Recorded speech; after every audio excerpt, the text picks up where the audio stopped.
Ngayong nakakaranas ang bansa ng iba't ibang kalamidad, napakalaki ng tulong ng Trimedia at social networking sites sa pagbibigay ng impormasyon at sa pag-usad ng panahon ay unti-unti na din itong ginagamitan ng makabagong pamamaraan sa paghahatid ng impormasyon. Ang detalye sa report ni Julius Disamburo. Nang bumuhos ang malakas na pag-uulan, isa sa mga naging sandigan ng sambayanan ang media para malaman ang pinakahuling ulat kung nasaan na ba ang lokasyon ng Bagyong Maring, epekto ng habagat at suspensyon ng klase. Bukod sa mga pulis, bumbero, doktor at rescue teams ay kasama din sa rapid response teams ang mga tagapagbalita ng bayan na masugid na gumagalugad ng mga istoryang iuulat sa sambayanan. E ano nga ba ang tulong ng media sa publiko?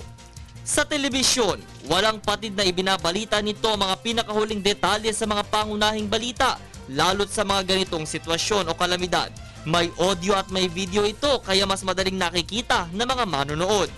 Sa radyo, ang mga lugar na hindi nararating o naaabot ng signal ng news vans ay siya namang pinipilit na masusugid na radio reporters at kahit boses lang ay inahatid pa rin nila ito ang pinakahuling mga balita.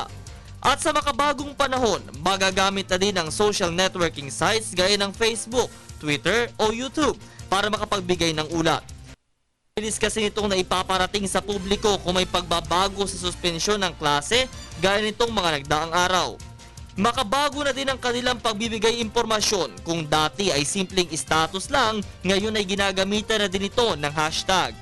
Gaya ng hashtag na walang pasok at Maring Philippines.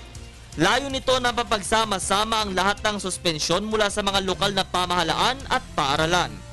Ang pagiging citizens journalist hindi lang basta sa pagpapadala ng written stories, kundi maaaring magamit na din ng makabagong teknolohiya.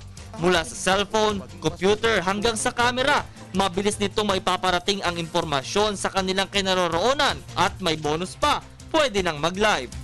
Alang-alang sa bayan, umulan man o umaraw, ang mga walang pagod na tagapagbalita ng bayan ay handang maglingkod.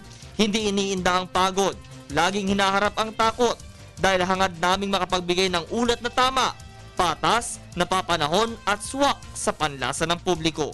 Kasama ang buong puwersa ng telebisyon ng bayan, ako si Julius Disamburo.